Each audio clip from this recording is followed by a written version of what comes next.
नमस्कार दोस्तों। आज का हमारा जो वीडियो है ये कमोडिटी पर बेस है, रादर एग्री कमोडिटी पर बेस है, जिसका नाम है, इंग्लिश में हम कहते हैं उसको पिजन पीस, या हम कहते हैं हिंदी में उसको तुवर। तुवर के मैं आपको शॉर्ट में फंडामेंटल्स बताता हूँ और गवर्नमेंट के मेजर्स बताता हूँ, जिस हिसाब से प्राइजेस कंट्रोल हो रखी है।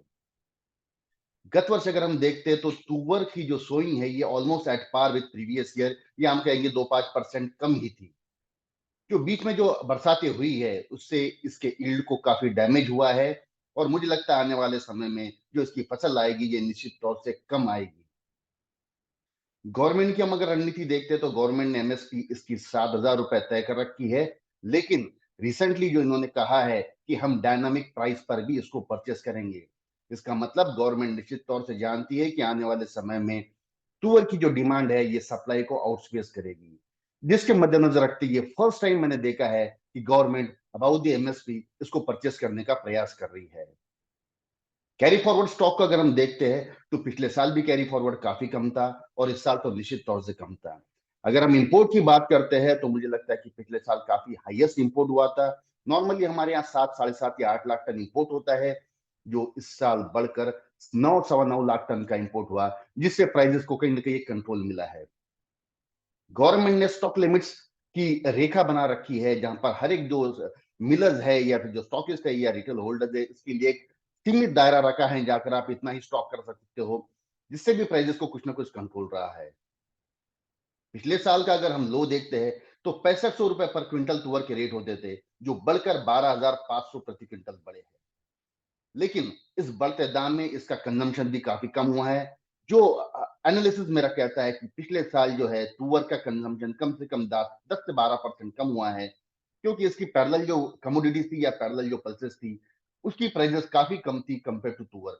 तो कंजम्पशन निश्चित तौर से तुअर में कम हुआ है, और यही एक रीजन रहा है कि 12,500 पे इसको ब्रेक मिला है।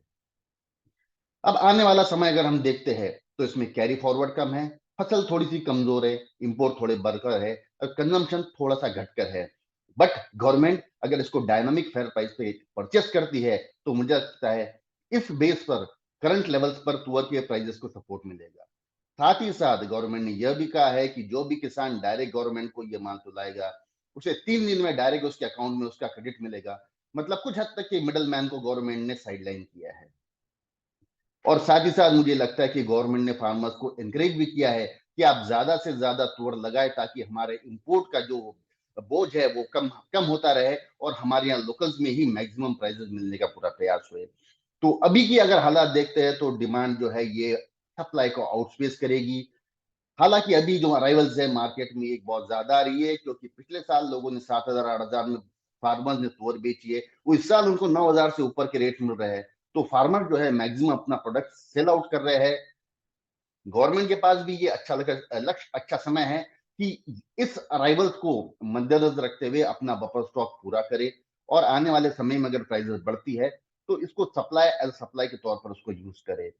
करंट मौजूदा स्तर पर मुझे लगता है कि 9,000 के अगर रेट से मैं खुला मंडी को 20 पकड़ता हूँ, 9,000 अगर बिल्टी का रेट है तो यहाँ से 200 से 300 का अगर गेट डिप मिलता है तो ये एक अच्छे लेवल्स रहेंगे जहां पर प्राइजेस को सपोर्ट मिलेगा। आने वाला समय तुअर के लिए और बेहतरीन और बहुत अच्छा रहेगा। 8500 का बेस अगर पकड़ते हैं तो आने वाले समय में मुझे लगता है 30 से 40% का इजाफा यहाँ से निश्चित तौर से देखने मिलेगा। मेरा ये पूरा जो एनालिसिस है बेस्ड ऑन फंडामेंटल्स है और डिमांड सप्लाई के गैप को है। अगर आपको यह मेरा वीडियो अच्छा लगा तो इसे शेयर करें, लाइक करें। धन्यवाद, नमस्कार।